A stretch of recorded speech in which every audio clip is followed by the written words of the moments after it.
Rajim. Alhamdulillah wahdah wassalatu wassalamu ala man la nabiyya ba'dah wa ala alihi wa sahbihi wa walah ila qiyamis sa'ah. Subhanaka la ilma lana illa ma 'allamtana innaka antal alimul hakim. Allahumma ya muallima Ibrahim 'allimna wa ya mufahhima Sulaiman fahimna. Allahumma arinal haqqa haqqan warzuqna ittiba'ah wa arinal batila batilan warzuqna ijtinabah. Allahumma inna nas'aluka hubbak wa hubba man yuhibbuk wa hubba amalin muqarribuna ila hubbika ya rabbal alamin. Allahumma inna nas'aluka ilman nafi'a wa rizqan tayyiba wa amalan mutaqabbala. Allahumma salli wa sallim ala nabiyyina Muhammad. Allahumma salli wa sallim ala nabiyyina Muhammad. Allahumma salli wa sallim ala nabiyyina Muhammad. Allahumma yassir wa la tu'assir. Rabbi tammim bil khair. Allahumma amin. Amma ba'd. Assalamualaikum warahmatullahi wabarakatuh. Waalaikumsalam warahmatullahi wabarakatuh. Alhamdulillah bertemu sekali lagi pada malam ini nak menyambung perbincangan kita dalam ayat suruhan dan larangan. Tak kuat suara sikit Ustaz. Oh lama tak dengar Ustaz suara perlahan kan, tak ada yang tertidur ke? Perlahan suara ni. Ya. Sekejap saya adjust Saya balik. ingat phone saya rosak ke, saya pusing sana, pusing sana. Rasa itu lagi slow. Dah pakai speaker. Tak pandai pasal-pasal komputer ni.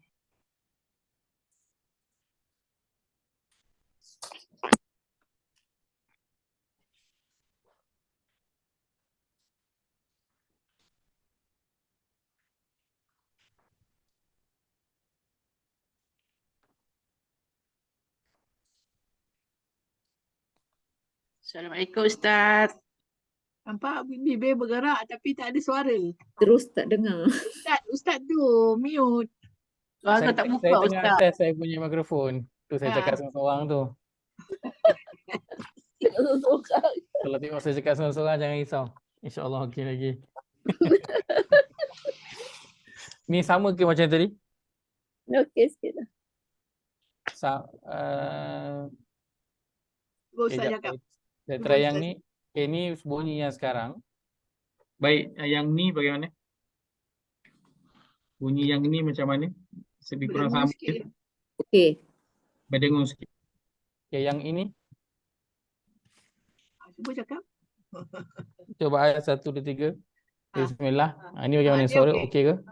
Ni Okey juga. Yang ni okey suaranya? Okey. Okey.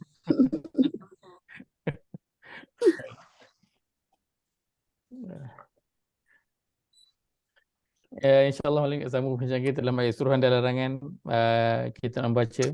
Kita akan melihat ayat 170 dan insyaAllah ayat 172 juga insyaAllah. Kita nak baca dulu ayat 170. Ya, tak ada pula. Pada muka surat 26. 6. Tak apa, Ustaz baca je. Ya, tak masuk lagi. Ya, tak ada tak apa. Baik, muka surat 26 surah Al-Baqarah, surah yang ke-2. Allah berfirman, A'udzu billahi minasyaitonir rajim. وَإِذَا قِيلَ لَهُمُ اتَّبِعُوا مَا أَنزَلَ اللَّهُ قَالُوا بَلْ نَتَّبِعُ مَا أَلْفَيْنَا عَلَيْهِ آبَاءَنَا أَوَلَوْ كَانَ آبَاؤُهُمْ لَا يَعْقِلُونَ شَيْئًا وَلَا يَهْتَدُونَ. Sadaqallahul Azim. Terjemahan, dan apabila dikatakan kepada mereka, turutlah akan apa yang telah diturunkan oleh Allah. Mereka menjawab, tidak. Bahkan kami hanya menurut apa yang kami dapati datuk nenek kami melakukannya. Patutkah mereka menurutnya sekalipun datuk neneknya itu tidak faham sesuatu apa pun tentang perkara-perkara agama dan tidak pula mendapat petunjuk hidayah dari Allah? Baik, kita melihat dulu sebentar ayat yang ke 170 ini. Ayat ini Allah bawakan dalam bentuk penceritaan. Allah bawakan dalam bentuk penceritaan. Akan tapi di dalamnya terselit sesuatu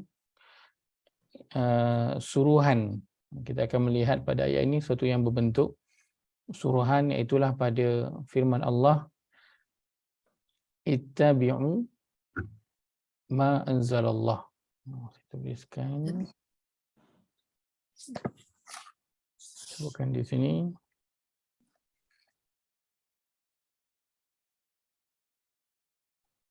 Ittabi'u ma anzalallah. Terjemahannya, turutlah akan apa yang telah diturunkan oleh Allah.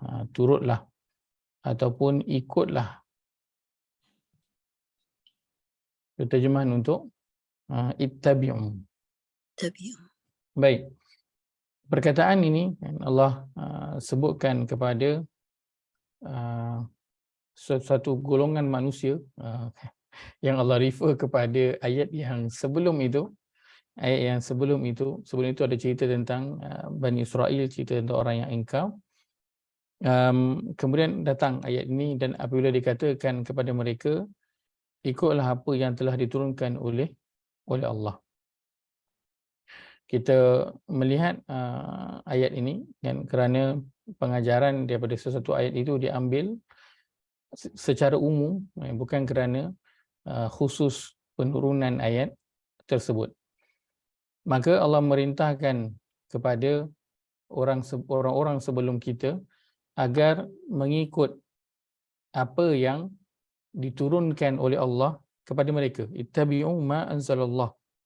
Dan maka orang-orang yang diberikan kepada mereka kitab, orang yang diberikan kepada mereka kitab, maka apa yang perlu mereka lakukan? Mereka perlu mengikut apa yang diturunkan oleh Allah Azza wa Jalla. Baik. Sepintas lalu bila kita baca ayat ini dan juga terjemahannya, apa mungkin perkara yang terlintas pada diri kita bila kita baca ayat ni? Silakan poin ataupun pengajaran yang kita rasa, saya baca ayat ni, saya nampak inilah dia. Silakan. Siapa nak mula berkongsi? Mereka ingkar terhadap perintah Allah. Ingkar terhadap perintah Allah. Baik. Iaitu, apakah ada perintah Allah dalam ayat ni? Ikutlah apa yang telah diturunkan oleh Allah. Tapi mereka Ikutlah menjawab, apa yang telah diturunkan mereka oleh bagi jawapan lain. Allah. Baik. Pertama, ingkar terhadap perintah Allah. Alhamdulillah. Lagi? Yang lain ada? Boleh ambil mana-mana bahagian pun dalam ayat ni. Boleh je. Nak ikut agama nenek moyang mereka je. Ikut membabi buta. Hanya Jangan Kak membabi buta Kak. mengikut, hanya hendak mengikut agama nenek moyang mereka. Ya, baik, Jan dah sebutkan tadi, mengikut, saya tulis membuta tuli, boleh lah membuta tuli. Dia lebih kurang lah kan. Orang dia sebut membabi buta. Betul kan, yang peribahasa kita sebut yang itu kan, mengikut secara membabi buta. Betul, tak salah. Baik, lain ada? Silakan. Ikut orang yang tak tahu apa, tak ada ilmu. Sikap orang Yahudi ni sukar untuk berubah ni. Mengikut orang yang tidak tahu apa, yang tidak berilmu. Yang tidak berilmu. Baik, Hajar Rozimah tadi? Hajar Rozimah pula Ustaz. Rozimah je. Maaf, Datin Sri ke? Datin Sri Rosimah. Dengarlah Kak. Silakan. Mana tahu Masin mulut kanu. Silakan, tadi saya dengar apa? Ada Bani Israel tadi. Orang Yahudi. Bani Israel ni dia tak Bani nak ikut orang lain, dia tak macam tak boleh macam mana? Tak nak Dia- perubahan, tak nak perubahan tu. Ha. Dia rasa dia je betul. Ha betul, tak nak perubahan, tak ada. Ha. Okay. Dia rasa dia pandai.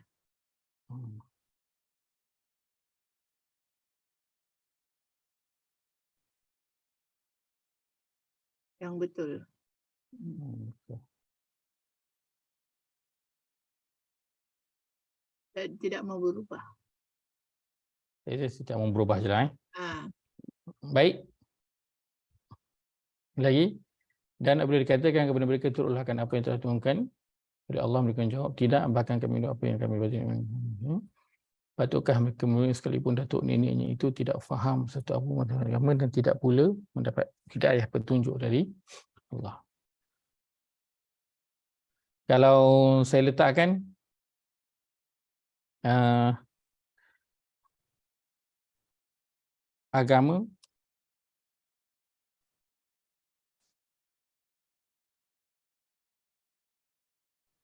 agama didapati dari petunjuk dan kefahaman.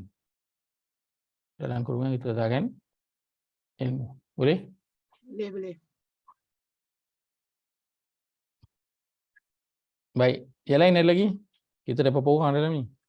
Kita tengah ada 17 orang. Tak masuk saya 16 orang. Ada 16 poin ni. Ini ada 16 poin ni. Silakan. Satu lagi. Satu je lagi. Satu saja lagi. Siapa nak berkongsi satu sahaja lagi poin? Satu sahaja daripada ayat ni.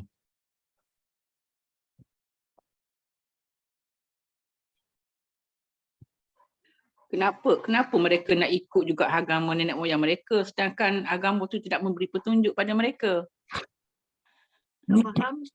Tak faham agama Islam.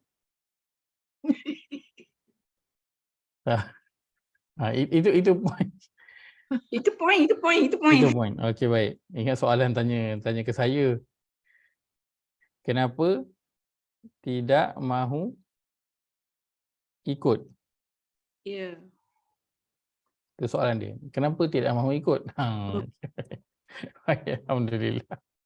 Ini 7 poin ringkas kita ambil daripada ayat ke-170 ini, yang saya kira kita ambil daripada terjemahan dan kefahaman kita berdasarkan ayat ni. Salah ke? Tak salah, kerana kita tak menyentuh hukum fiqh. Kita tak menyentuh bab hukum hakam. Kita hanya sebut berkaitan dengan makna umum yang kita ambil daripada ayat ini. Baik. Pertamanya Allah sebutkan dalam ayat ini wa idza qila lahum, dan apabila qila, perkataannya qila, apa terjemahan qila? Dikatakan. Dikatakan kepada mereka. Bezanya ini bentuk apa? Bentuk pasif kan? Pasif. Dikatakan pada mereka. Baik, bila kita baca terjemahannya, dan apabila dikatakan kepada mereka, apa perkara yang kita tak tahu. Perbuatan kita tahu, dia berkata. Kepada siapa perkataan itu ditujukan kita tahu. Apa yang kita tak tahu? Apa yang dia kata? Ya? Apa yang dikatakan? Apa yang dikatakan ada diletak di belakang tu. Mana dia? Oh. Belakang ni semua apa dia kata? Apa yang tak ada? Yang tak ada di sini adalah siapa yang berkata. Kan? Oh.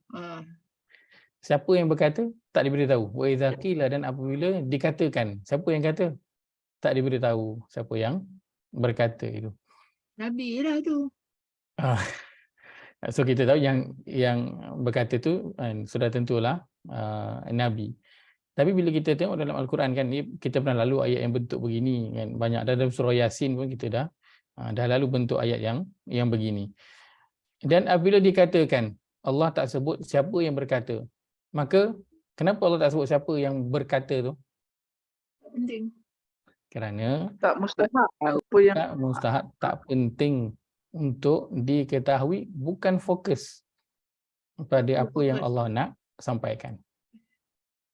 Maka Allah nak suruh tengok pada apa yang disampaikan, bukan siapa yang menyampaikan. Penting tak perkara ni? Perkara ini penting. Kenapa? Kerana kadang-kadang kita melihat kepada siapa yang menyampaikan, bukan apa yang disampaikan. Jadi bila seseorang itu mula melihat kepada siapa yang menyampaikan, maka itu akan membawa dia kepada apa? Akan membawa dia kepada salah penilaian. Kerana dia bergantung kepada orang, dia bukan bergantung pada apa yang disampaikan itu.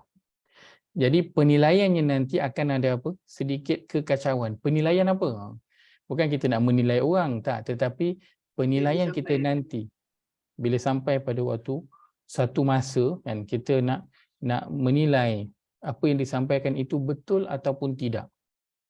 Betul ataupun tidak. Waktu tu dia akan mengganggu kita untuk membuat pertimbangan tu. Contoh, mungkin kita mungkin pernah hadapi situasi ini umum kan, dalam apa pun keadaan.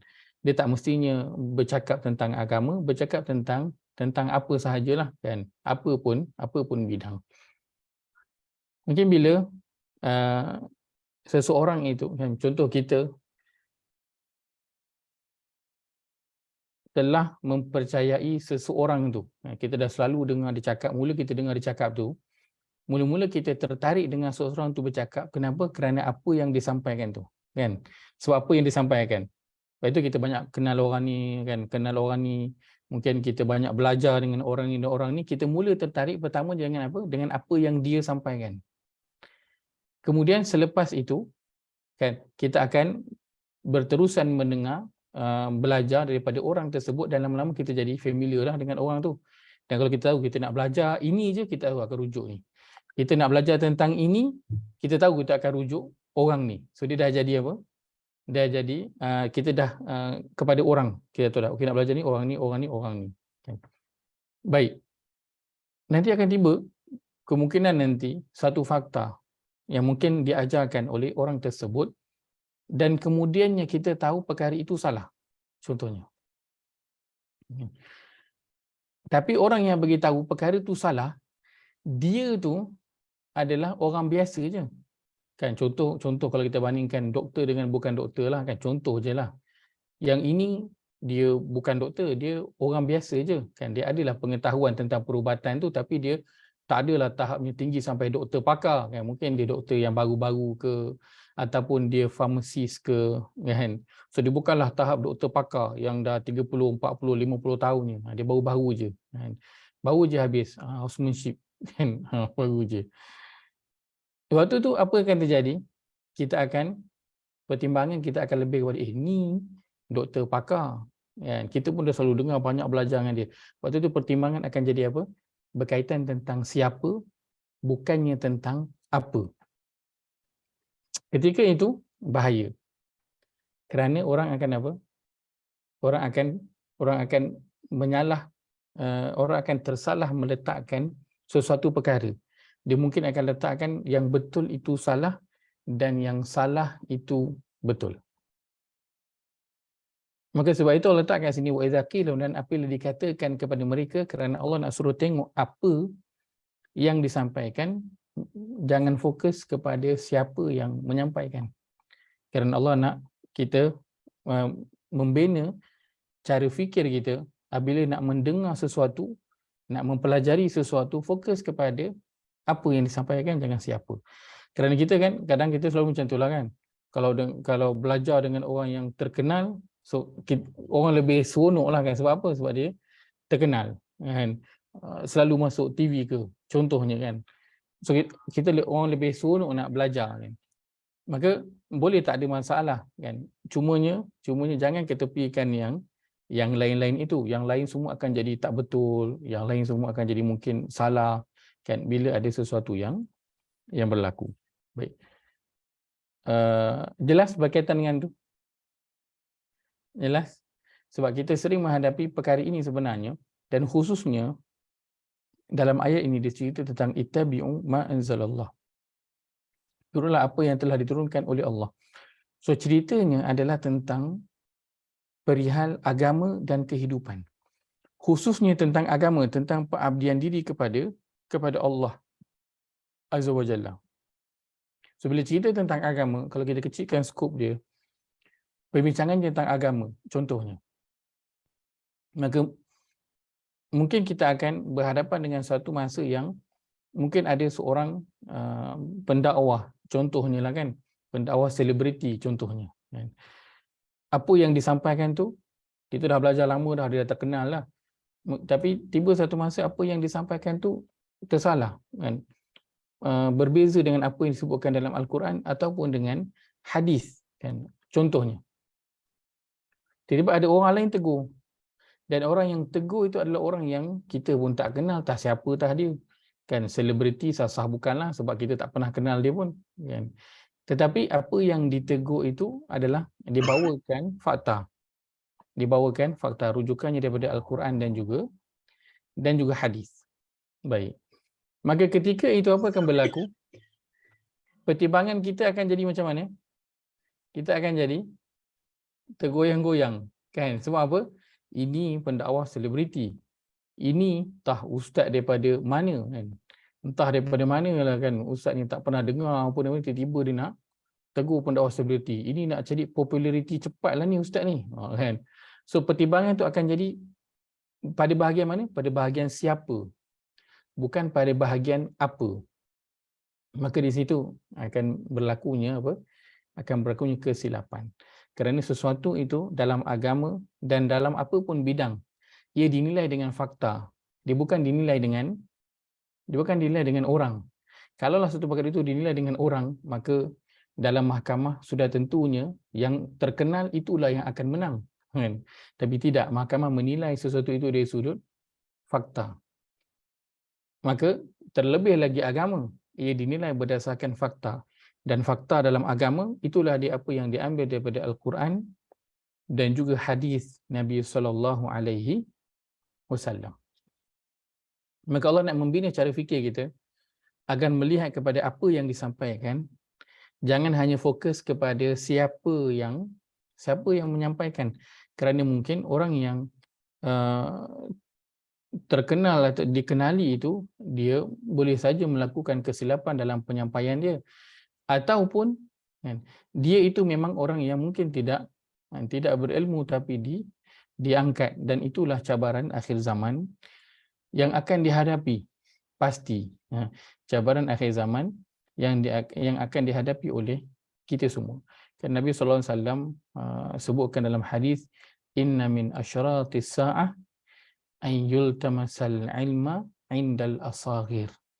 Di antara tanda-tanda hari kiamat ialah ilmu itu diambil daripada orang-orang yang kecil. Asaghir, orang-orang yang kecil. Maka para salaf menyatakan bahawa siapakah dia orang-orang yang kecil ni? Siapakah dia orang-orang yang kecil?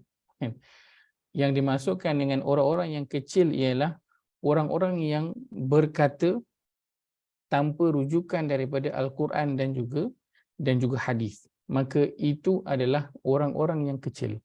Adapun orang-orang yang zahirnya itu kecil, badan dia kecil, jawatannya kecil, dia itu tidak dikenali, tetapi dia berkata berdasarkan Al-Quran dan juga hadis, maka dia adalah orang yang besar di sisi agama. Maka cabaran akhir zaman, ilmu itu diambil daripada apa? Orang-orang yang kecil, iaitu orang-orang yang tidak mempunyai keilmuan yang cukup dalam apa? Al-Quran dan juga hadis. Lalu dia apa? Bercakap dan juga berkongsi kan. Keterujaan dalam nak berdakwah itu satu perkara yang sangat-sangat bagus kan. Keterujaan untuk nak berkongsi. Kerana nak berkongsi memang tak perlu tunggu sampai habis belajar pun. Tak perlu tunggu sampai ada degree, tak perlu tunggu sampai pergi ke Timur Tengah untuk nak berdakwah. Boleh belajar satu boleh terus sampaikan, dan itulah yang diajarkan oleh Nabi SAW kepada para sahabat. Baru baru Islam 3 hari, 6 hari, seminggu dah pergi berdakwah dah dekat dia punya kaum. Kenapa Nabi lepaskan? Kerana berdakwah itu adalah perkara yang perlu dilakukan oleh setiap muslim dan dia tak perlu tunggu habis belajar. Cuma yang perlu difahami oleh orang yang nak berdakwah ialah apa yang dia nak dakwahkan itu perlu berada dalam ruang lingkup ilmu dia sahaja. Itu yang perlu. Boleh berdakwah walaupun baru belajar ABC, alif ba ta. Pergilah berdakwah. Ajarlah orang alif ba ta, ABC. Boleh, silakan. Akan tapi kena ingat, ajar orang ABC sahaja, alif ba ta sahaja. Janganlah ajar ABC, lepas tu dia tak tahu apa, dia pun goreng. Lepas tu F. Dia ABC, F dia ajar orang. Sebab apa orang tahu? Ustaz, lepas daripada C apa? Dia pun F. Kan? F. Waktu itu perkara yang haram untuk dilakukan. Agama menggalakkan untuk berdakwah, tetapi setiap orang kan, galakan untuk berdakwah itu bukannya menjadi alasan untuk dia bercakap sesuka hati dia. Tak. Dia tetap ada tanggungjawab dia terhadap agama. Iaitulah dia kena bercakap dalam ruang lingkup ilmu dia sahaja. Tak boleh lebih. Dan yang menjadi masalah di akhir zaman ialah orang bercakap di luar lingkup ilmu dia. Setiap soalan yang sampai, dia nak jawab. Setiap isu yang berlaku, dia nak ulas. Maka jadilah dia orang yang bercakap di luar daripada ruang lingkup ilmu dia. Dan itu antara perkara yang kita telah mula nampak kegairahan anak-anak muda, alhamdulillah, untuk berdakwah, masya-Allah. Akan tetapi ada waktu yang mereka berkata di luar lingkup ilmu yang ada.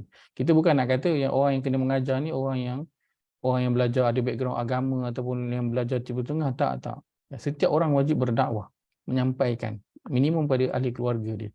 Akan tapi yang kita nak tegaskan ialah sampaikan dalam ruang lingkup ilmu kita sahaja. Jangan lebih daripada itu. So itu perkara yang kita semua nak fahami bersama. Apabila dan kita nak belajar, yang pertama kita kena fokus kepada apa yang disampaikan. Kita pilih-pilih jugalah siapa yang menyampaikan itu. Akan tapi jangan itu menjadi fokus utama kita. Kadang kita nak belajar kan, kawan-kawan share lah. Jom join kelas ni. First kita tengok apa? Kadang kita tengok siapa sampaikan. Tajuk dia menarik. Oh, tapi tengok siapa yang sampaikan. Tak kenal lah orang ni, tak masuk. Kan, walaupun tajuk dia tu menarik kan. Kita nak belajar, kita tak tahu. Tapi tengok sampaikan, tak kenal lah siapa dia ni. Malah nak pergi. Kan. Orang lain share, jomlah join kelas ni. Tajuk ni dah biasa sangat dah belajar, dah tahu dah ulang-ulang. Tapi tengok yang sampaikan, uish, ini orang terkenal ni, join. Kan, lagi join sebab apa? Orang itu. Maka yang perlu ada dalam cara fikir setiap muslim ialah dia perlu lihat apa yang seseorang itu sampaikan, dan ini terpakai untuk setiap bidang. Setiap bidang. Kita tak suka kalau orang bercakap luar daripada bidang dia. Contohlah kan. Kalau contohnya Hajar Nuriah contohnya lah kan, berada dalam bidang keuangan contohnya, ataupun dalam bidang perbankan. Tiba-tiba ada orang buat palatau, pergi cakap pasal bank lah, pasal keuangan lah, pasal apalah, keluar masuk duit ke, bond ke, apa-apalah kan. So Hajar Nuriah yang dengar mesti dia panas kan. Dia kata ni cakap ikut sedap je kan. Orang yang berada dalam bidang itu, dia boleh tahu kesalahan dalam apa yang disampaikan, dan dia rasa tak suka. Kenapa? Kerana dia tahu perkara itu akan apa? Akan menjadikan masyarakat kacau bilau. Orang percaya dan akan jadi haru biru semua. Akan jadi haru biru. Dan kalau katakan dulu antara perkara yang ada dalam masyarakat kita, contohnya lah kan, ikat benang kuning ke ataupun kain kuning dekat perut anak kan, baby ke ataupun budak kecil, betul kan? Maka perkara itu bila disampaikan oleh agamawan, maka dia akan menjadi satu perkara yang orang yang mungkin yang apa, mungkin dia bukan pada background agama, dia nampak tak ada masalah, tapi mungkin orang yang backgroundnya agama, dia nampak itu satu masalah yang besar, kerana dia sedang menyebarkan satu bentuk amalan yang akan merosakkan amalan yang diturunkan oleh Nabi SAW. Dia akan merosakkan cara fikir dalam masyarakat dengan disampaikan perkara-perkara yang begitu. Maka cara fikir yang Al-Quran nak bawakan kepada penganutnya ialah sesuatu itu perlu berdasarkan kepada apa? Kepada fakta. Dan inilah fakta dia yang Allah nak suruh ikut. Ittabi'u ma anzalallah. Ikutlah apa yang telah diturunkan oleh Allah. Ini fakta. Allah nak suruh ikut fakta Al-Quran dan juga hadis Nabi SAW. Maka Allah sebutkan wa idza qila, dan apabila dikatakan kepada mereka. Kenapa Allah tak beritahu siapa yang bercakap? Kerana Allah nak suruh fokus kepada apa yang disampaikan. Jangan fokus sangat kepada siapa yang menyampaikan. Kerana kadang-kala sesuatu yang benar itu dia datang daripada siapa? Datang daripada seorang anak kecil, datang daripada seorang yang tidak dipandang oleh masyarakat, datang daripada orang biasa. Kan? Seperti mana kisah kita semua pun tahu tentang tafsiran surah An-Nasr, idza jaa nasrullahi wal fath. Kan? Umar Al-Khattab bertanya kepada para sahabat yang dah ketika itu dah berumur, dah tua lah, kibarus sahabah, kan? Senior dalam kalangan sahabat.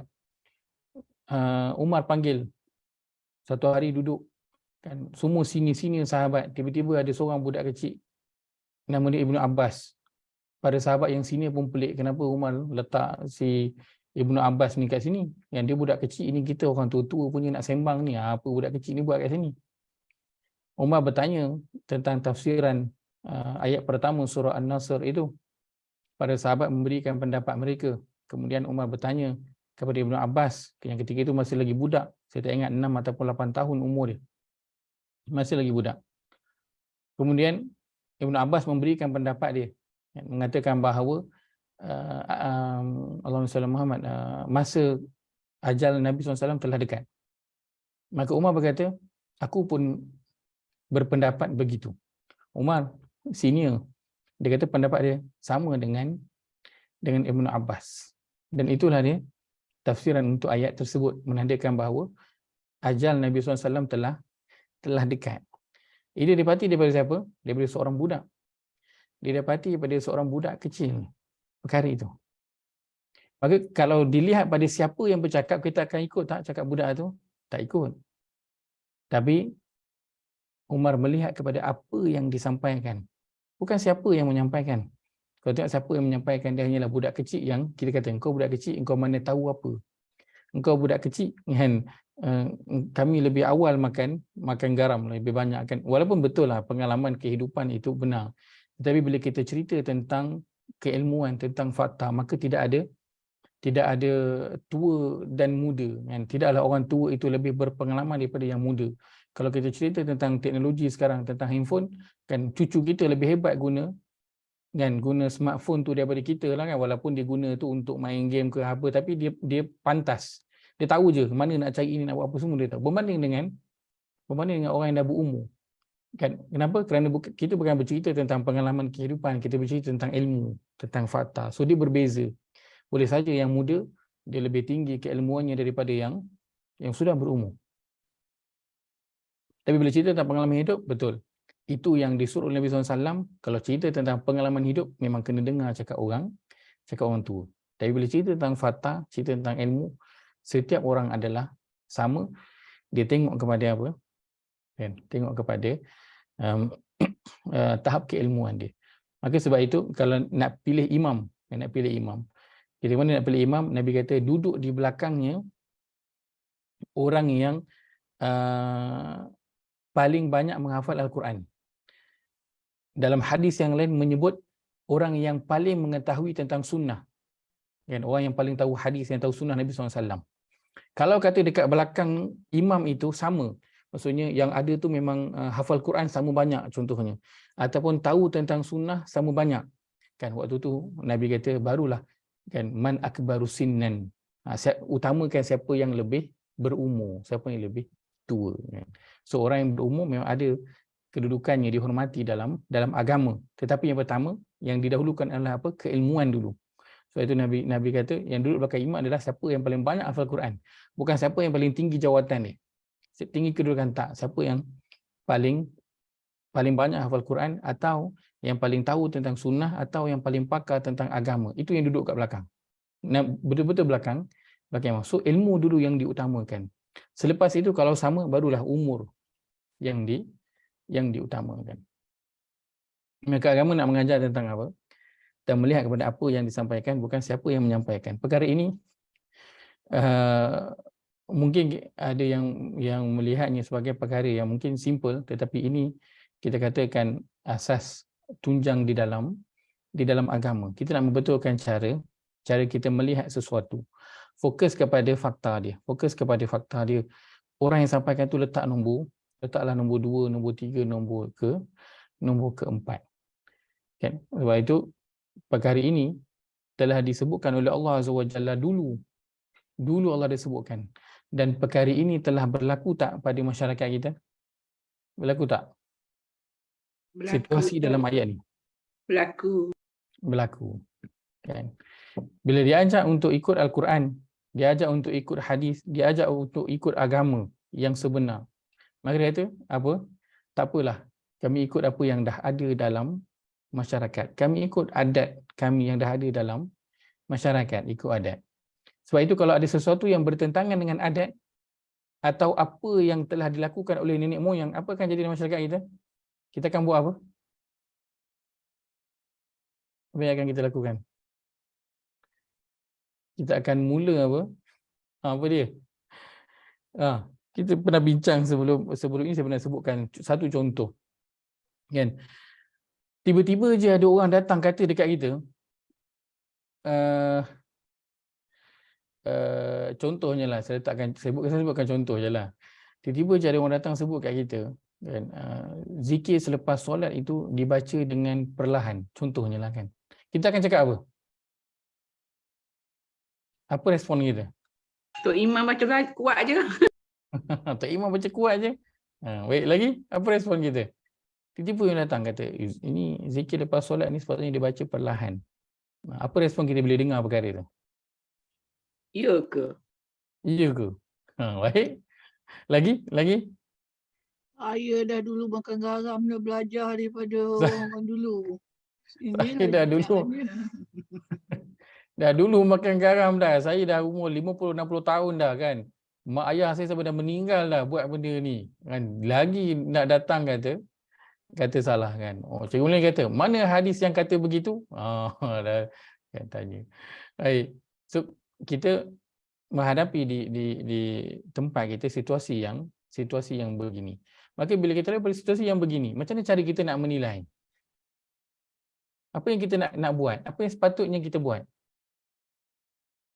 Bila orang kata sepatutnya zikir lepas solat ni perlahan. Apa kita kena buat sepatutnya? Ceklah Kena dulu. cari dalil lah.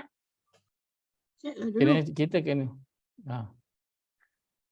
Carilah kita ilmu sebenarnya lagi. Carilah ya? ilmu lagi. Carilah ilmu lagi. Carilah ilmu lagi. So untuk kita sepatutnya kalau kita yakin kita akan okey je. Tak ada masalah, tak akan tergugat ataupun kita boleh jawab. Dan yakin itu dia perlu berdasarkan apa? Ilmu. Perlu berdasarkan fakta. Al-Quran ataupun hadis. Dia tak boleh yakin berdasarkan orang. Kan? Yakin apa? Kenapa? Sebab imam kampung saya buat. Sebab orang ni buat. Sebab pendakwah ni buat. Sebab ustaz ni buat. Dia tak jadi.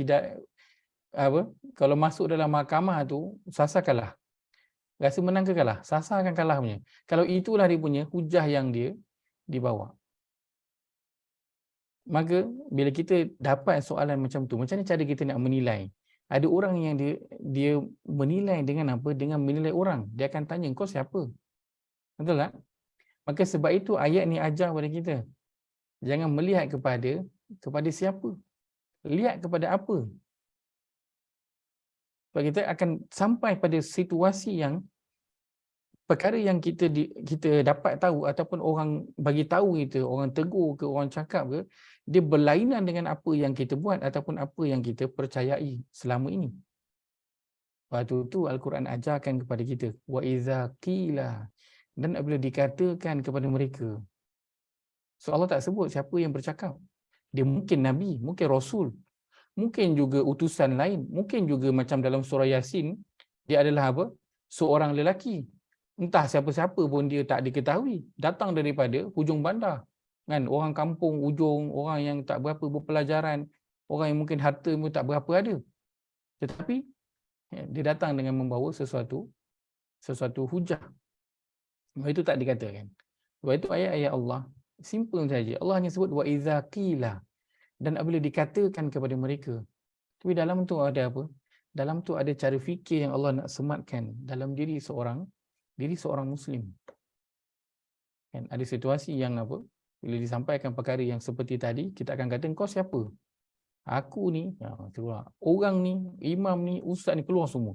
Nama-nama semuanya keluar habis dipetik. Tapi kalau begitu hujahnya dalam mahkamah, sah akan kalah. Tapi ada ustaz surau kami ni orang yang akan bangun dan tinggalkan jemaah atas alasan ni dah 21st century. Tu bila saya cakap sesuatu, saya akan quote Ustaz Faiz yang cakap, Ustaz Firdaus yang kata. Okeylah. Tapi baiknya kita ingatlah apa yang disampaikan. Baik. Maka bila bertentangan dengan begitu, kan, apa yang perlu sepatutnya kita lakukan? Sepatutnya lah kita kena simak balik, betul ke apa yang dia cakap ni? So kita tanya dia, boleh bagi saya rujukan? Kalau awak kata begitu, boleh beri saya rujukan? So kita minta daripada rujukan. Bukannya kita apa? Tanya kau ni siapa? Kan? Dan ada juga daripada kalangan dalam masyarakat kita, bila dah tak boleh nak balas, apa dia buat? Dia akan label lah. Label lah orang ni apa? Syiah ke, dia label lah orang ni Khawarij ke, label lah orang ni sesat, label lah orang ni W, semua huruf keluar. W, X, Y, Z. Ni orang W, ni orang X, orang Y, orang Z, semua huruf keluar. Sebab apa? Sebab apa label? Sebab dia pun tak ada hujah yang dia nak sampaikan, nak balas tak boleh. So dia hanya label lah sahaja. Akan tapi perkara yang Allah inginkan daripada kita ialah agar seorang itu berfikir. Sebab itu Quran selalu sebutkan la'allakum tatafakkarun, mudah-mudahan kamu berfikir. La'allakum ta'qilun, mudah-mudahan kamu berakal. Dan ini cara fikir yang Al-Quran nak bawakan kepada kita. Lihat kepada apa yang disampaikan dan jangan fokus sangat kepada siapa yang menyampaikan. Kerana apa yang disampaikan itulah isi utama dia. Yang kita nak lihat, yang kita nak pegang ataupun tolak. Maka dalam nak melihat apa yang nak disampaikan, itulah datangnya apa? Al-Quran. Dan Allah turunkan Nabi SAW. Itulah dia pegangan kita untuk kita lihat apa yang nak disampaikan. Sebab pada siapa yang menyampaikan, kita dah tak kisahlah siapa pun yang cakap. Kalau kata masyarakat kita kan, mengikut cara fikirnya seperti cara fikir Quran, maka saya yakin tidak akan timbul lah kan isu bila kita forward je dekat WhatsApp group itu, akan timbul kan engkau ni Ustazah Mi segera, kan engkau ni kan ada mungkin antara kita pernah hadapi tak situasi itu? Ada tak yang pernah hadapi? Kita share, orang cakap, wish, engkau ni kan siapa, kau baru je masuk kelas dalam setahun dua ni dah cakap yang ni, dah cakap yang ni, kan. Ada siapa tak pernah hadapi macam tu? Ada. Cikgu bulan ni mesti pernah. Dia dah agak. Cikgu bulan ni mesti pernah. Kan, cuba cikgu bulan ni rajin bercakap. Kan. Mesti akan ada. Orang akan argue dengan kita. Kenapa orang argue dengan kita?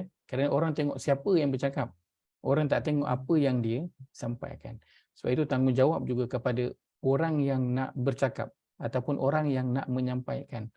Dia kena cakap dengan fakta. Dia kena cakap, dia kena bawa apa yang dia cakap itu dengan apa? Sokongan daripada Al-Quran dan juga hadis ataupun kata-kata daripada mana-mana mazhab ataupun ulama. Dia kena bawakan. Tapi yang utama adalah daripada Al-Quran dan juga hadis. Dia kena bawa. Tak boleh dia pun cakap kosong.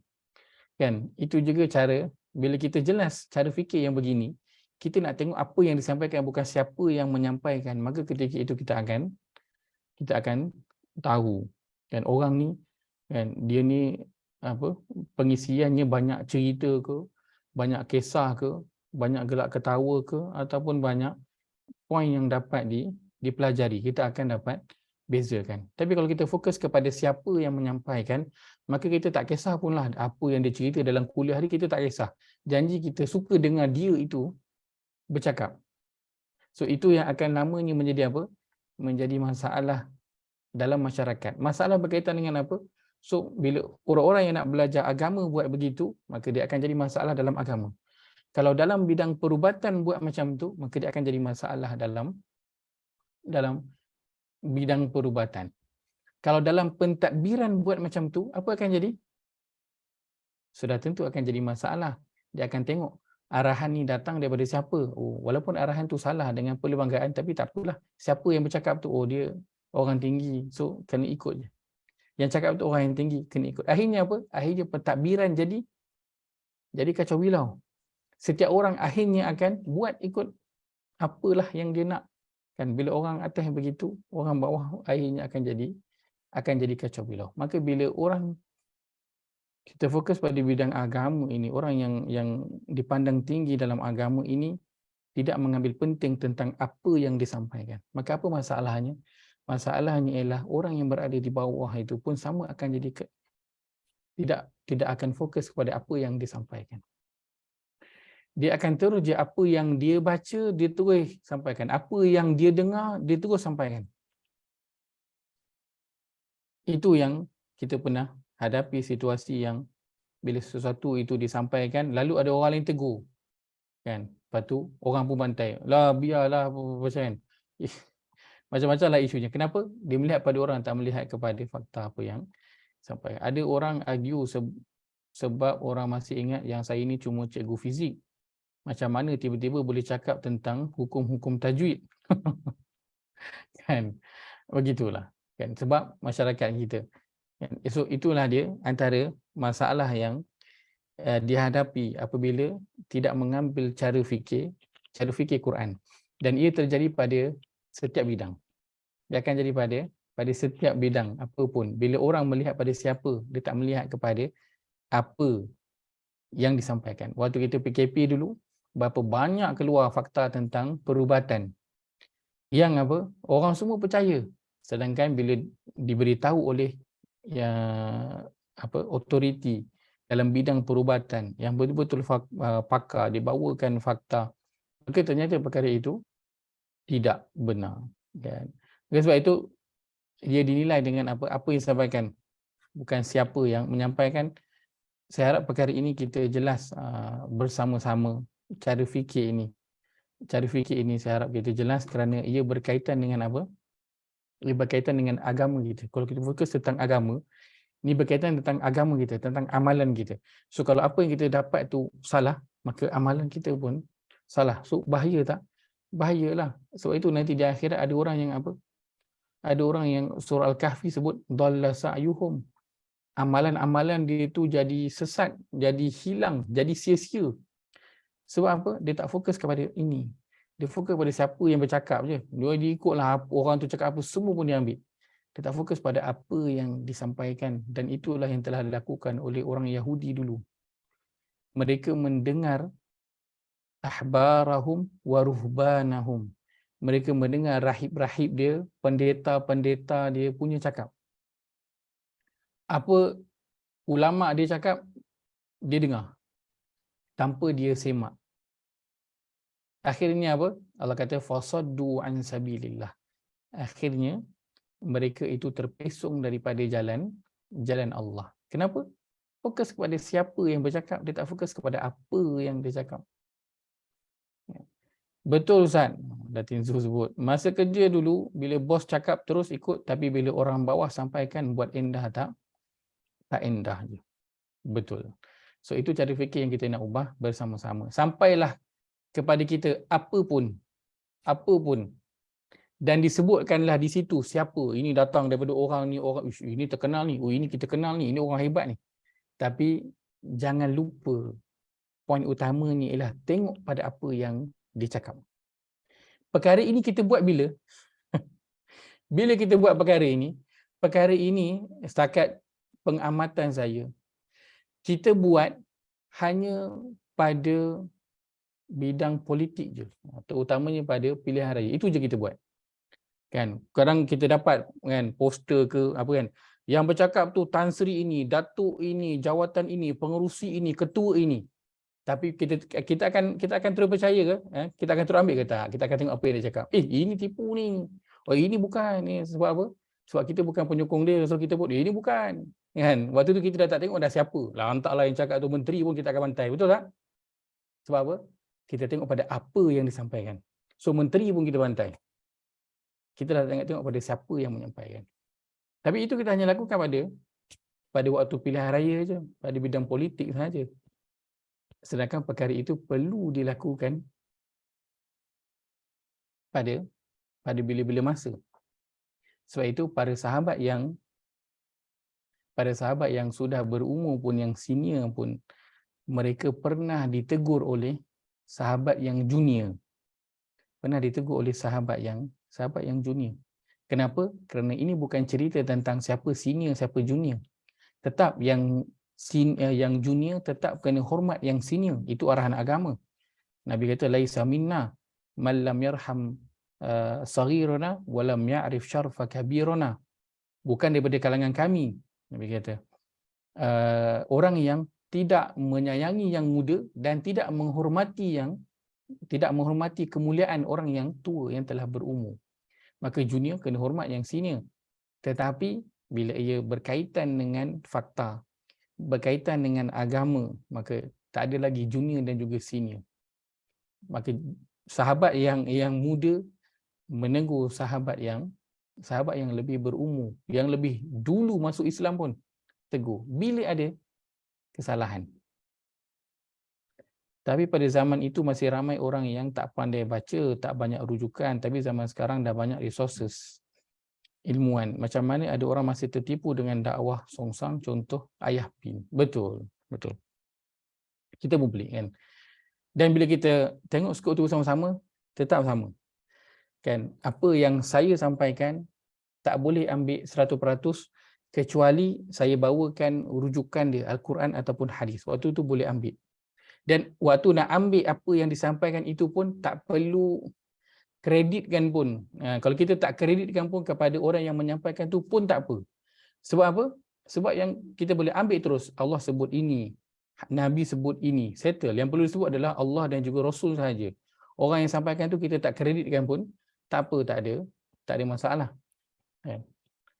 Akan tapi perlu tengok juga kepada sesiapa sahaja yang bercakap, hatta amalan-amalan yang berada dalam agama. So ini perkara yang sangat-sangat penting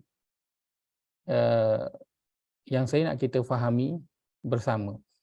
Walaupun mungkin perkara ini nampaknya macam simple, tetapi Allah bawakan dalam Al-Quran. Apa dia? Allah nakkan cara fikir kita adalah melihat kepada apa yang disampaikan, jangan melihat kepada siapa yang menyampaikan. Dan dalam ayat ini Allah bagi contohnya apa? Apabila ada orang kata meh ikut Quran, meh ikut hadis, meh ikut apa yang disampaikan oleh para ulama, maka orang kata apa? Tak apalah. Kami nak ikut apa yang ada dalam nenek moyang kami, apa yang ada dalam masyarakat adat, dalam masyarakat kami ini, kami nak ikut yang ini. Kan? Tak nak ikut yang lain dah. Sebab ini dah buat lama dah, turun temurun, takkan salah.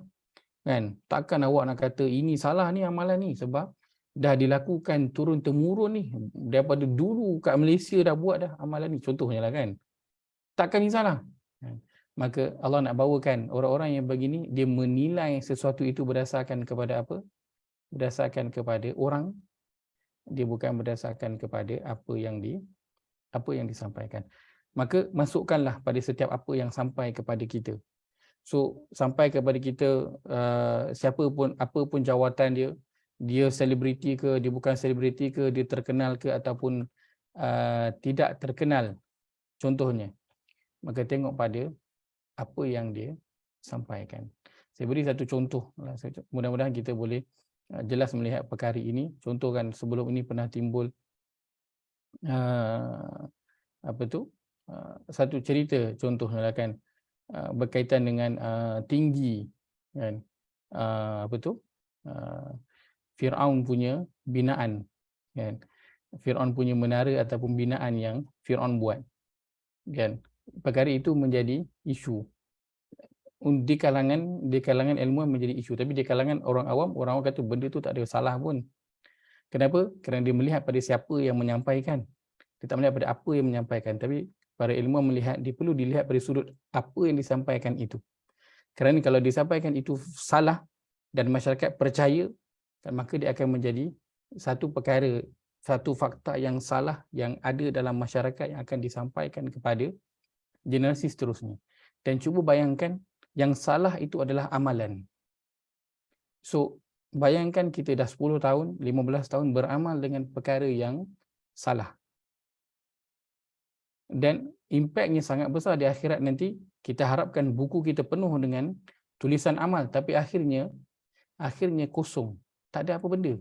So, kita dah berpuluh tahun dekat dunia ni berpenat lelah melakukan amal kebaikan, solat, berpuasa, berinfak, membaca Al-Quran, belajar. Tapi sampai ke akhirat, semua tu hilang. Sebab apa? Sebab salah rupanya. Apa yang kita buat tu salah.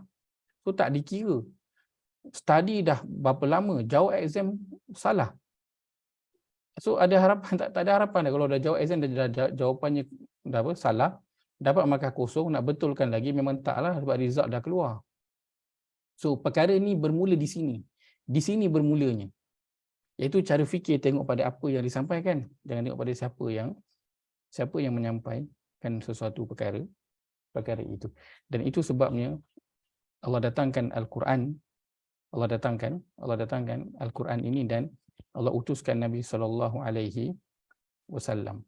Dan Allah sebutkan tentang pengutusan Nabi SAW pada surah yang ke-62, ayat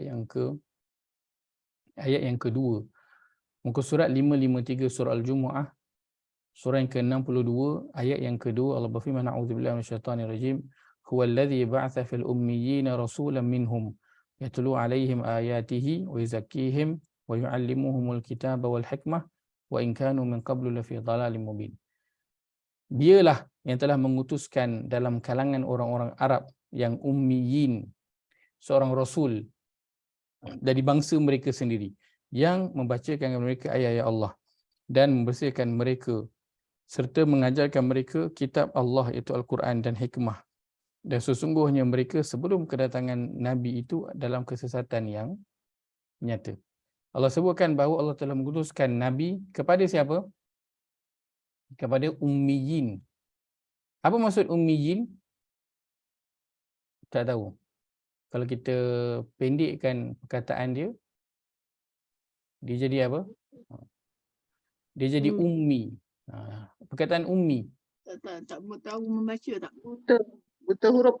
Tak menulis. Ini ummi. Ini ummi yang ya dia ada sabdu. Kalau ya dia tak ada sabdu, ummi maksudnya Tak ibu tahu membaca saya. dan menulis. Ini ummi maksudnya yang buta huruf, yang tak tahu membaca dan juga tak tahu menulis. Jadi yang tak tahu membaca dan tak tahu menulis ini, kita tahu Nabi SAW salah seorang daripadanya. Tapi Allah sebutkan huwallazi ba'atsa fil ummiyyin, dia telah mengutus kepada orang-orang yang buta huruf itu. Mengikut teks ini adalah orang-orang Arab. Itu orang Arab ketika itu majoritinya adalah orang yang apa? Ummi kan. Tetapi ramai yang boleh baca, ramai juga yang boleh menulis kan. Ini ikut teks Arab. Tetapi ayat Al-Quran terpakai untuk setiap zaman. Maka zaman kita terpakai tak ummiyin ini? Terpakai pula. Kenapa? Kenapa terpakai? Sebab kalangan kita ada tak yang tak tahu membaca, tak tahu menulis? Ada. Majoritinya secara umumnya, kalau kita rakyat Malaysia adalah orang yang buta huruf. Boleh tak? Tak boleh lah macam Tak tu. Tak boleh lah kan. Sebab apa? Majoritinya boleh baca dan menulis. Orang Hakikatnya mereka tak faham apa yang dibaca dan Dari konteks agama, Ustaz. Quraisy Mekah dulu, dia tak boleh baca, tak boleh menulis majoritinya. Tapi ada tak yang boleh baca nulis? Ada. Sebab itu ada para penyair, Kan ada para sahabat yang boleh menulis dan juga membaca. Allah sebutkan, Allah utuskan Nabi kepada umat yang ummi, umat yang buta huruf. Baik. Apa yang kenapa Allah sebutkan begitu sedangkan kita semua, majoriti kita lah kan, adalah orang-orang yang boleh membaca lah, bukannya orang yang buta huruf kan. Kenapa? Allah sebutkan pada surah yang kedua ayat yang ke-78 berkaitan dengan ummi, golongan yang buta huruf. Allah sebutkan pada muka surat yang 12, a'udzubillahi minasyaitanirrajim, wa minhum ummiyuna la ya'lamuna al-kitaba illa amaniya wa inhum illa yadhunnun. Dan di antara mereka pula ada orang-orang yang buta huruf, ummiyun. Ummiyun sama tak dengan ummiyin? Sama je, beza kedua ummiyun dan juga ummiyin je lah. Itu dari sudut tata bahasa. Maksudnya sama, buta huruf.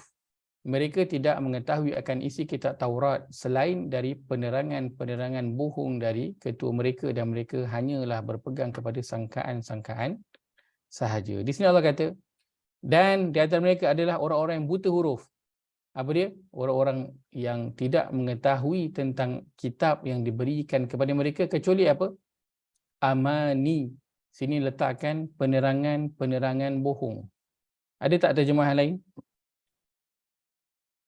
Angan-angan saya kena Angan tu. Angan-angan.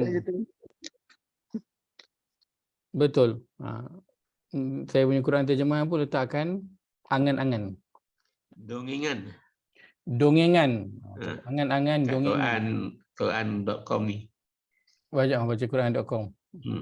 Dongengan, angan-angan. Baik, maka amani maksudnya dongengan, angan-angan. So itu antara yang disebutkan dalam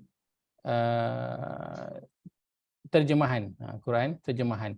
Maka Allah sebutkan di antara mereka ada orang yang buta huruf, iaitulah mereka yang tidak mengetahui dalam ayat ini tentang Yahudi lah. Tapi kalau kita letakkan secara umumnya, mereka tidak mengetahui tentang kitab mereka kecuali angan-angan, kecuali dongengan-dongengan. Apa maksudnya? Dongengan-dongengan ni benda yang tak betul lah. Benda yang tak betul. cerita rekaan, Ustaz. Rekaan, rekaan. Cerita rekaan. So kalau kita dengar dongengan dan cerita-cerita dongeng lah kan. So selalunya dia adalah cerita yang betul ataupun tak betul. Tak betul lah. Tak betul. Cerita yang berdasarkan fakta ataupun tidak. Ilusi je. Ilusi sahaja. Sebab itu dia balik kepada apa? Dia balik kepada fakta ataupun tidak sesuatu yang disampaikan itu. Kan? Kalau kita lihat Fakta atau auta.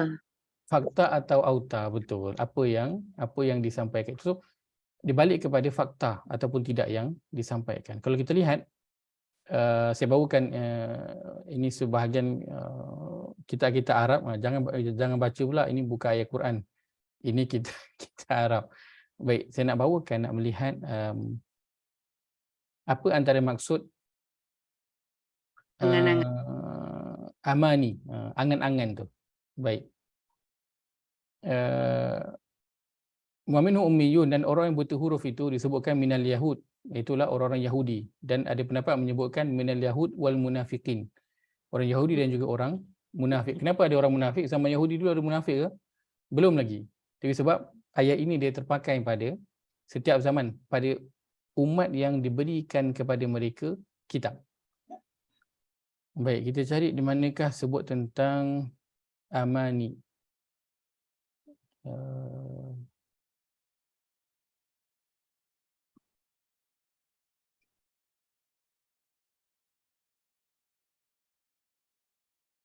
Tentang amani. Baik. Okey. Di sini sebut ini adalah tafsir Al-Qurtubi. Disebutkan di sini wal amani, dan ada pun perkataan amani jam'u amniyah. Nampak ke saya nak besarkan sikit? Jamak kepada amniyah. Okey, baik. Mana tadi? wal amani. Daripada sini kita baca. Dan ada pun perkataan amani. Dia adalah jamak, jam'u ni jamak, plural, umniyah. Jamak ataupun plural untuk perkataan umniyah. Umniyah ni dia punya singular dia, mufrad dia. Wahia, dan dia adalah apa dia? Dan makna umniyah ini, yang mana ini adalah singular untuk perkataan amani, maknanya ialah apa? Tilawah. At-tilawah. Tilawah tahu maksud dia apa? Tilawah Quran lah. Tilawah Kita Quran lah. cakap apa ni? Tilawah lah membaca Quran. Baca. Ha. Maka menurut tafsir Al-Qurtubi dia cakap apa? Al-amani itu adalah apa maksudnya? At-tilawah. Kalau kita masukkan dalam ayat, apa makna terjemah yang kita akan dapat? Dan sebahagian daripada mereka adanya orang-orang yang buta huruf, la ya'lamunal kitab, mereka tidak mengetahui tentang kitab mereka itu, illa amani, kecuali apa? Tilawah. Kecuali tilawah sahaja. Guna pakai lah kat kita, baca kitab tak tahu apa. Penipu lara macam tu Ustaz. Ya, Macam penipu lara macam tu lah. macam apa? Tak, Ya. macam kita lah baca kitab tapi tak faham. Baca, yang masuk amani itu adalah tilawah, hanya bacaan Tilawah baca sahaja. je, bacaan saja. Maka orang yang dia Okey. macam kita dengar cerita lah kan, kita ada cerita pengelipu lara contohnya. Kita dengar cerita tu, kita pun tak dapat nak sahihkan cerita tu betul ataupun tak. Kita hanya dengar je. Sebab kita pun tak tahu benda tu betul ke tak, kita tak tahu. Bergantung daripada tukang cerita tu. Dia cerita betul lah. Dia cerita salah lah. Maka amani maksudnya adalah bacaan. Allah beritahu orang yang buta huruf itu adalah orang yang dia tak mengetahui tentang kitab dia kecuali apa? Kecuali hanyalah bacaan saja. Lain daripada itu dia tak tahu. Kalau nak suruh baca, insya-Allah boleh baca. Tapi kalau lain daripada itu dia tak faham, kerana dia hanya fokus kepada bacaan saja. Itu dalam tafsir Al-Qurtubi. Al-Jami' li Ahkamil Quran, tafsir Al-Qurtubi ini antara tafsir yang apa? Pernah dengar tafsir Qurtubi? Saya yakin pernah dengar lah. Kita biasa dengar tafsir Ibnu Katsir kan. Tafsir Ibnu Katsir, tafsir At-Tabari dengan tafsir Al-Qurtubi. Ini antara yang apa? Yang core. Yang tafsir yang core dalam rujukan untuk bidang tafsir. Sebab itu di sini tulis ummahat. Ummahat. Apa maksud ummahat? Ummahat jamak kepada apa? Ummu. Ummu antara maksudnya apa? Ketua, core, yang utama. Sebab itu dia masuk ini semua kitab-kitab yang utama dalam bidang tafsir. Dan salah satunya adalah apa? Tafsir Al-Qurtubi. Baik. Siapa pernah dengar tafsir As-Sa'di? Siapa pernah? Ini antara ulama contemporary. Kalau siapa yang mungkin biasa masuk kelas Quran, kelas tafsir, dia akan dengar Syekh As-Sa'di ni. Tafsir As-Sa'di ini antara ulama contemporary. Baik, wa minhum, iaitu daripada ahli kitab, ummiyun, iaitu awam, iaitu orang awam, laisu min ahlil ilm, mereka ini bukannya orang yang berilmu. La ya'lamun kitab illa amani, ai laisa lahum hazzun min kitabillah, iaitulah mereka tidak ada apa hazzun, apa-apa pun pengetahuan tentang kitab Allah, illa kecuali apa? At-tilawah. Dongeng-dongeng tadi. Dia hanya tahu apa? Hanya tahu Baca. bacaan sahaja. Tak boleh. Hanya tahu bacaan sahaja. Bacaan saja. So dia tak tahu kan.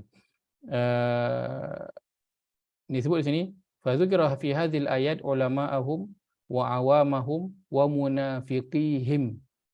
Ayat ini ditujukan khas, masuk dalam tu ulama ke, orang awam ke, munafik ke, semua masuk dalam tu. Maksudnya siapa sahaja yang dengan kitab dia itu dia hanya tahu at-tilawah faqat. Dia hanya tahu bacaan sahaja.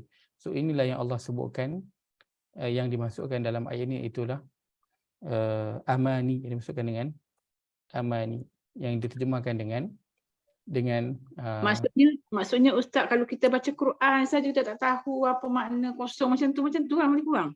iya. Dia hanya fokus baca sahaja. Baca je, lepas baca, lepas khatam. Dia tak pernah ambil kisah pun tentang nak faham apa yang disampaikan. Apatah lagi selepas itu, selepas faham kita ada apa? Tadabbur. Amal. Kita ada Amal. amal. Amal tadabbur. Selepas faham kita ada amal. So macam mana nak bagi amal kalau tak buat yang pertama dulu? Kan? Tak cuba nak faham. Dia baca, alhamdulillah dah bagus dah.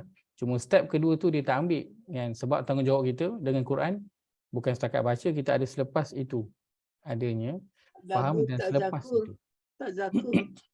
tazakur. Daripada tazakur itu datangnya amal. Betul.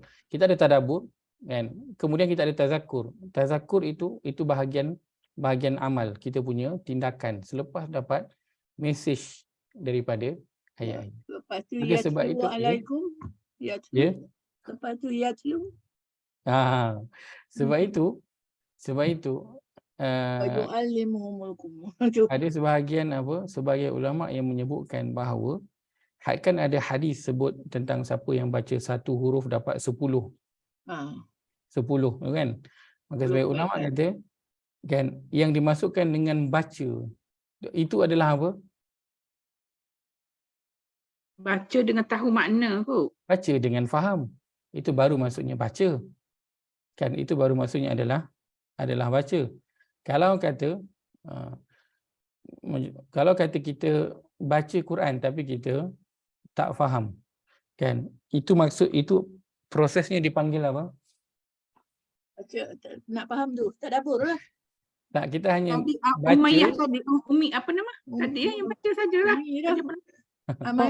Amani ya. Amani.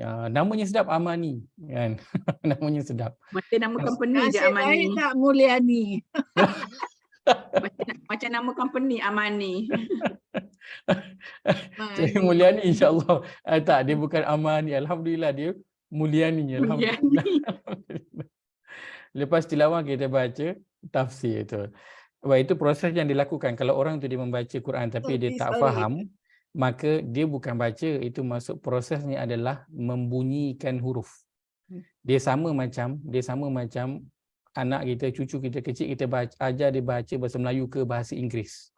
Kita tahu, tanya dia tahu tak makna ni apa, dia akan kata apa? Tak tahu. Tapi dia boleh baca tak? Boleh.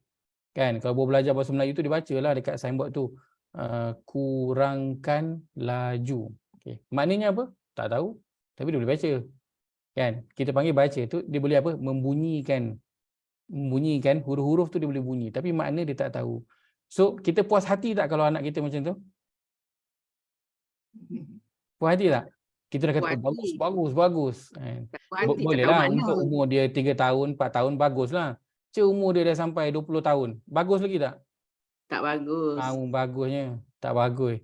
Kita sampai, kalau anak kita begitu, sampai umur dia 6 tahun, katakan 7, 8 tahun, kita dah apa? Kita dah panic attack lah. Anak aku dia boleh baca tapi dia tak faham kan. Dah macam-macam tempat kita hantar dia dah nak bagi dia faham. Betul tak? Sebab kita tahu dia baca tapi dia tak faham. Dan itu adalah satu masalah. Kan? Tapi dengan Quran, baca, dia tak faham. Kita rasa tak itu satu masalah? Ya. Tak rasa. Sedangkan dia situasi yang sama.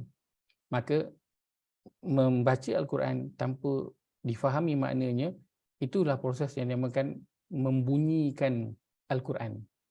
Dia belum masuk pada bahagian membaca. Tapi Ustaz, sekarang dah ada prakata. Bila kita baca yang prakata tu, kita nampak terus makna dia. Betul.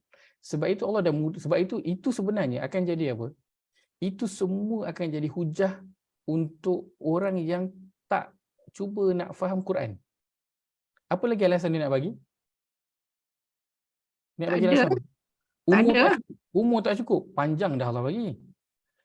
Tak ada terjemahan. Sekarang dah ada perkata lagi. Apa lagi alasan nak bagi? Tak ada dah alasan nak bagi. Kalau dia masih tak boleh nak faham, tak nak faham Quran, tak ada alasan. Itu semua hujah nanti untuk Allah bawakan pada kita. Orang dulu-dulu untunglah dia tak ada hujah dia. Hujah dia tak ada rujukan, tak ada orang ajar, tak ada apa. Betul kan. Orang dulu mereka atas tahap keilmuan yang sampai kepada mereka lah kan untuk ketika. Sebab tu kadang orang kata, kalau macam tu baik aku tak payah belajar. Kalau pada dulu aku tak tahu, sampai aku mati pun aku tak tahu, kan senang kan. Tetapi pahala pula Kak Noh, pahala cari ilmu tu, wasilah tu lagi ke dapat tu Kak Noh. Tak boleh Ustaz. Sebab dia macam orang Yahudi kata ikut mak bapak dia, datuk nenek dulu. Ya, betul. Yang Allah akan tanya nanti adalah kenapa tak pergi belajar? Kenapa tak pergi Dulu nak pergi belajar, nak naik basikal malam-malam jauh-jauh tempat dia, ulama dia tak mana-mana. Aduh, bopo kat Kabu pula. Betul. Tapi begitu juga dulu-dulu waktu kita keluar untuk bekerja kan, bukan senang macam sekarang juga. Susah juga dulu nak bekerja, nak mencari duit kan. Sama kita pun keluar pagi balik petang, susah kita nak mendapat. In fact sekarang lebih mudah kalau nak belajar. Nanti soalan umumnya semua Allah akan tanya balik nanti tentang apa tu, tentang umur dia, ke mana dia habiskan. Jadi bila cerita tentang umur, ke mana dia habiskan, waktu tu akan disenaraikan kita buat apa tentang umur kita. So kalau umur kita habiskan untuk pekerjaan, dan bila tanya yang ni, kenapa buat yang ni? Tak tahu ke yang ni salah? Jawapannya tak tahu. Yang ni, kenapa buat macam ni? Tak tahu ke yang ni tak boleh? Tak tahu. Jawapannya banyak tak tahu, tak tahu, tak tahu, tak tahu. So nanti Allah akan tanya, awalam nu'ammirkum ma yatazakkaru fihi man tazakkara wa ja'akumun nadhir. Tak cukup lagi kah umur yang aku beri kepada engkau untuk engkau pergi belajar sampai kau boleh tahu dan ambil peringatan. Allah akan cerita, akan balik kepada umur yang Allah berikan. Tak cukup lagi ke masa untuk belajar? Kenapa? Kerana kita semua tahu apa yang kita tak tahu. Betul tak? Kan? Kalau kita nak buat sesuatu, kita tahu, aku tak tahulah buat ni. So kita akan automatically tahu, bila aku tak tahu, aku kena belajarlah untuk aku tahu. So kalau aku tak belajar sampai bila pun aku takkan tahu. Sekarang ni kalau kita tanya pada diri kita tahu tak apa yang kita tak tahu? Kita tahu apa yang kita tak tahu sekarang ni. Kan? Kalau kita cerita tentang, kita khususkan tentang agama contohnya, kita tahu sekarang ni apa yang kita tak tahu. Umumnya, kalau kita cerita tentang kehidupan, kita banyak perkara yang kita tak tahu. Tetapi, itu tak memberi kesan kepada kita. Contoh, saya contohnya tak tahu tentang bidang kedoktoran, contoh, bidang perubatan. Saya tak tahu. Tapi itu tak bagi kesan kepada saya sebab saya bukan kerja bidang tu. So, saya tak merosakkanlah ilmu dalam bidang tu. Dan nanti, Allah tak tanya saya, kenapa kau tak belajar kedoktoran? Kenapa? Kerana dia adalah fardu kifayah. Tetapi belajar tentang agama kita sendiri, dia fardu kifayah ke fardu ain? Fardu ain. Dia adalah fardu ain untuk kita kenal agama yang kita anuti. Itu fardu ain untuk kita. Dia bukan untuk orang lain, dia fardu ain untuk kita. Belajar yang lain tu tak ada kesan beri. Tapi kalau kita tak tahu tentang agama kita, bagi kesan tak kepada diri kita? Bagi kesan. Sebab itu dia ada efek untuk diri kita, betul ke? Allah akan tanya baliklah, tak cukup umur aku bagi. Sebab kita semua tahu apa yang kita tak tahu, dan kita tahu itu bagi kesan tak kepada kita ataupun tidak kan. Saya contohnya kan, saya tak berapa mahir masak. Kan mungkin untuk lelaki kan, untuk suami pada awal mungkin perkahwinan dia rasakan dia tak tahu masak, okey, tak ada masalah. Sebab apa? Sebab memang tugas isteri lah memasak. Tetapi bila mungkin Allah takdirkan dia dapat isteri yang katakan ada waktu yang tengah sakit ke kan, dia tak boleh makan makanan luar, nak kena makan makanan kat rumah. Waktu tu contohlah kan, untuk saya belajar masak jadi penting tak untuk saya ketika itu? Jadi penting untuk saya. Ada kena mengena pada saya ketika itu untuk belajar masak. Yang mana sebelum tu tak ada kena mengena pun dengan saya. Kan contohnya kan. Tapi sekarang ada kena mengena, kena masak. Kan? Tapi kita tahu apa yang kita tak tahu. Tapi kalau kita baca Quran, baca terjemahan sendiri, tanpa bimbingan macam sekarang ni, masih tak berapa faham kaitan kandungan Al-Quran dengan amalan harian kita. Baik umumnya kita boleh tahu dah. Kan, cuma pada bahagian yang lain-lain, mana yang susah sikit nak faham tu itu, tak apalah kan. Kita pun tahu kita masuk kelas, kita ada tafsir. Semuanya telah dimudahkan lah. Akan tapi daripada terjemahan, minimum kita akan dapat perkara-perkara asas yang perlu kita ketahui daripada terjemahan tanpa masuk kelas. Minimum kita dah boleh tahu dah. Ustaz, kalau sebaliknya dia tak pandai baca Quran tapi cuba memahami terjemahan, macam mana Ustaz? Boleh. Kerana tujuan penurunan Al-Quran adalah untuk dibaca dan difahami. Ada orang yang fokus pada baca, tak faham, itu adalah sesuatu yang parah. Ada orang yang dia faham tetapi bacaan Quran dia tak berapa.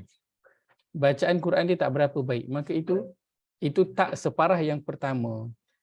Sebab untuk beramal itu intipati ataupun tujuan penurunan Al-Quran. Sebutkan surah 38 ayat 29, kitabun anzalnahu ilaika mubarakun liyadabbaru ayatihi wa liyatadzakkara ulul albab. Kitab Al-Quran kami turunkan dengan penuh keberkatan. Tujuannya apa? Liyadabbaru, untuk kamu mentadabbur ayat-ayat dia. Wa liyatadzakkara ulul albab, untuk kamu ambil peringatan ambil peringatan daripada situ. So tujuan Allah turunkan Quran apa? Untuk ditadabbur, iaitu difahami mesejnya, dan ditazakkur, untuk ambil peringatan dan kemudian bertindak. So itu tujuan utama dia. So katakan kita tak berapa mahir baca Quran, so tujuan penurunan Al-Quran itu sampai kepada kita. Walaupun kita tak berapa mahir baca Al-Quran. Rasad ya. Surah Sad, betul. Surah Sad, surah 38 ayat ke-29. Baik. Maka sebab itu dikembali kepada apa? Kembali kepada apa yang kita sebutkan di awal tadi, kembali kepada fakta yang Allah nak kita kuasai. Allah nak set cara fikir kita, tengok pada apa yang disampaikan. Allah suruh ikut apa yang Allah turunkan, iaitu dia apa? Al-Quran. Dan Allah utuskan Nabi Muhammad SAW. Kenapa? Kerana Allah nak bagi tahu nanti akan ada orang-orang yang kefahaman dia ataupun cara fikir dia akan ikut je apa yang dah sedia ada. Bila orang lain datang bawa, dia akan terus tolak. Dia tak bagi can, dia terus tolak. Dia kata ini semua sesat, ini semua berlainan dengan apa yang kita dah buat semua. Kenapa kita menolak Ayah Pin contohnya? Adakah kerana dia itu Ayah Pin, dia itu tak handsome, dia itu orang Terengganu ke? Kita tolak dia sebab apa? Sebab ajaran yang tak betul. Sebab ajaran dia. Sebab apa yang dia dakwa, apa yang dia bawa. Sebab tu kita tolak. Kita bukan tolak dia sebab dia tak handsome. Ataupun Handsome sebab pun dia dia. orang Terengganu. Handsome betul. Ada dia rupa kalau muda handsome juga ada dia kan. Pandai bercakap. Kan? Tapi kita bukan tolak dia sebab rupa paras dia. Tolak dia sebab apa yang dibawa, dan itu adalah fakta dia yang kita tolak. Orang dia. Katakan perkara yang sama dibawa oleh bukan Ayah Pin, Ayah Pun contohnya kan. Kita tolak tak? Kita tolak juga. Sebab bukan kerana orang tu kita tolak, tapi kerana Ajaran. fakta tu yang kita tolak. Maka perkara itu dulu, ingat tak? Waktu zaman Arkam dulu. Kan kenapa yang tersebut Arkam tu diharamkan? Siapa ya? Takut akidah dia orang rosak. Takut akidah dia rosak kan. Kenapa? Kenapa mula timbul tentang perkara itu? Dia mendewa-dewakan Dia mendewakan Ustaz Syari itu. Ustaz Syari itu apa antara perkara yang disebut tentang diri dia? Antaranya kalau siapa ada ingat.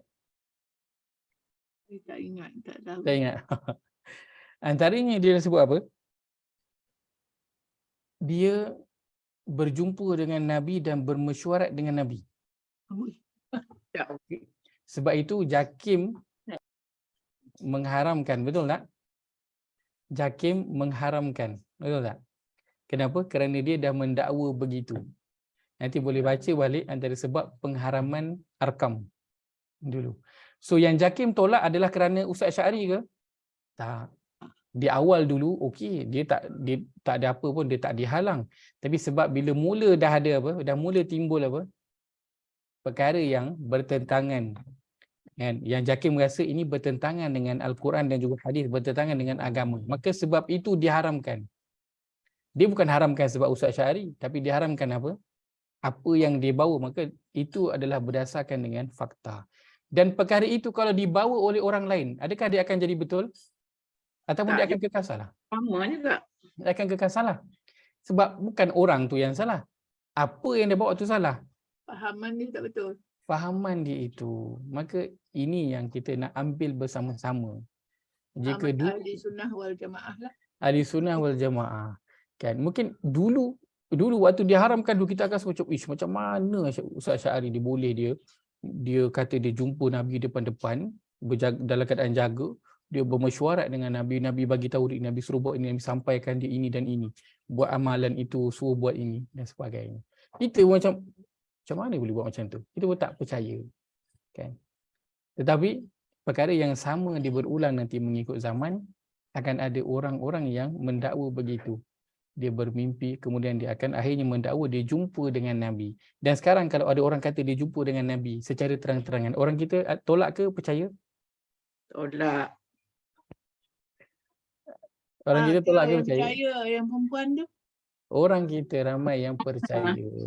Ramai yang percaya sekarang. Tapi bila dulu sedangkan bila kita bawa dulu tu Hakim kata sesat. Tapi dia kata ini selebriti, ini orang terkenal ni. Ini dia ni golongan ini, dia ni golongan ini. Itu yang dibawa. Tapi fakta tu tak dilihat. Orang tengok pada siapa yang bercerita, siapa yang bawa perkara itu, tak tengok apa yang dia bawa. Sedangkan dulu dia pun setuju Arkam diharamkan sebab perkara itu. Tapi sekarang dia boleh kata benda tu okey pula. Sebab itu Al-Quran nak kita kembali kepada fakta. So itu yang kita nak sematkan bersama-sama. Cara fikir apa yang sampai, tengok pada apa yang disampaikan. Jangan tengok pada siapa yang menyampaikan. Saya bukan mengajak untuk kita tidak hormat kepada guru. Bukan. Tapi saya nak mengajak untuk kita hormat 100% kepada Al-Quran dan juga hadis.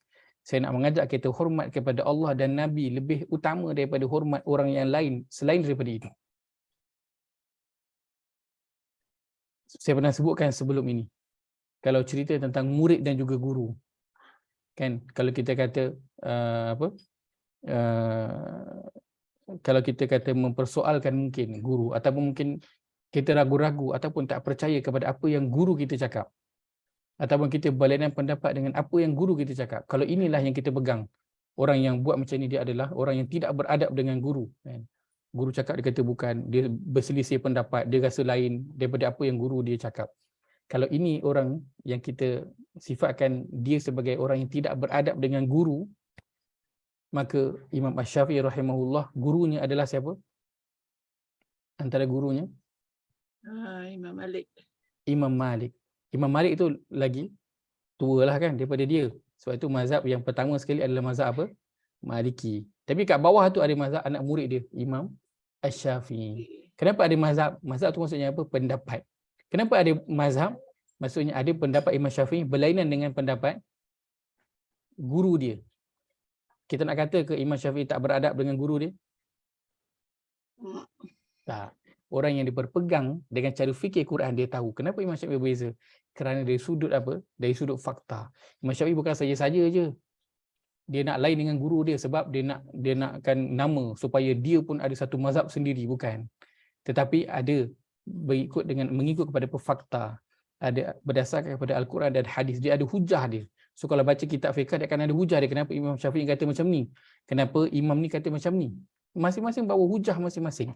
Dan semuanya berdasarkan kepada Al-Quran dan juga hadis ataupun daripada perkataan ataupun perbuatan para sahabat. Imam So, Nawawi tu dengan Imam Syafi'i tu pun ada yang tak kena juga kan. Ada yang berbeza juga pendapat dia. Walaupun dia satu murid juga.